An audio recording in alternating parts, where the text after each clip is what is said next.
So that'll be fine. Retropulsion is a strong trunk extension response that will occur typically as you transition from flexion into upright or extension. So for example, if we go from sideline to sit, as she comes up, we often see that retropulsion kick in.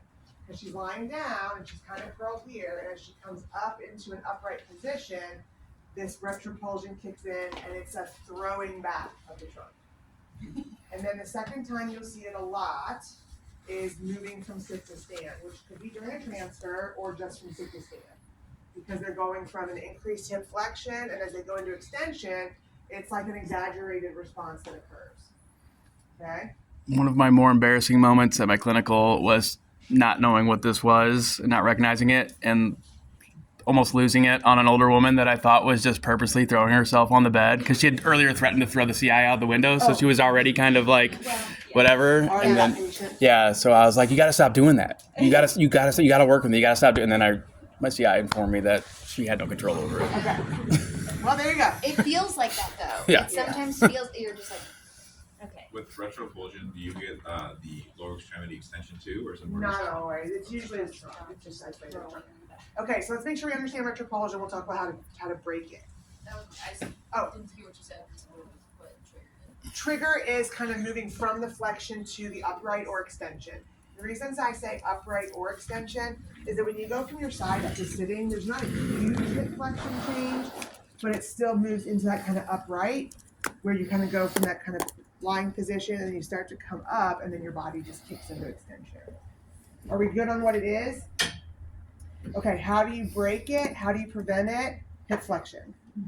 So just break it. You can just make a note somewhere, break it with hip flexion, and I'll show you and you can make whatever notes make sense to you. So this is where during transitional movements, if I know about it, I'm going to position myself very carefully and I'm going to have a hand over the front of her hip flexors or over her hip flexors so that as it starts to happen, I can push into hip flexion. And then you'll see that I often have a hand over the back, over their scapula. If I'm here, sideline, a little bit of the sideline. If she's in sideline and we start to come up and I'm here, I can't prevent her from her lumbar spine. Okay? Jerking her back. that's fine. But if as she's coming up, I'm here and she comes up and she starts to push back, I'm breaking it here, creating a fulcrum, and I've got control of her upper body from her scapula. I'm not grabbing at an arm. That's how we dislocate things. But right here, and then I would encourage you with your partners to mix it up a little and get some size disproportion. Get a taller person with a shorter person, a stronger person with someone that maybe doesn't have as much muscle tone. You can still break it. You're using your key points of control to get the mechanical advantage. The near scapula or the far scapula? Whichever one you reach. Right, that'll be the size difference thing. Yeah. If I've got someone this tall working with someone that tall, I'm not going to be able to reach over, and I may have to come this way. So if you're a little bit more vertically challenged, you may come this way, because even then, as she starts to come up and push, I'm here. Just hold it. And eventually it breaks and melts, and I'm like, okay, so that's nice and easy now. Still waiting for it, and then we can kind of come here and see are we good. Once they're sitting upright, it doesn't just usually typically kick in randomly. It's during a transitional movement, okay?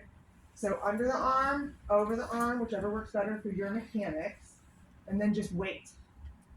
Okay? Wait it out. You'll feel it just like tone melt, okay? Is there a certain time that it kicks on, like in the middle or the beginning? I don't know for sure on that answer. Do you remember on yours, was it more as she started to sit up or more as she got It was towards like the once top? we started initiating the movement, so it was like midway through is seemed to be like when it really kicked in all the way. Yeah, my experience has been more at the beginning, but I don't have a ton of I can ask Sarah that question too. I'm aware of it until we reach our endpoint.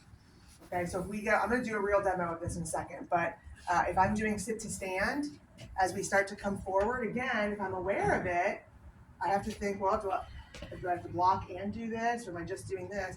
I'm going to come in through here, but then I'm going to wrap my hand up here. If I need the gait belt for the sit to stand stability, I need my hand up here in case she goes into retropulsion. And if we start to go up and she kicks back, I'm going to move my hand from the gait belt here And I'm gonna hold it, come to more, come to me, come to me. Okay, good, good, good. We're gonna stand up nice and slow now.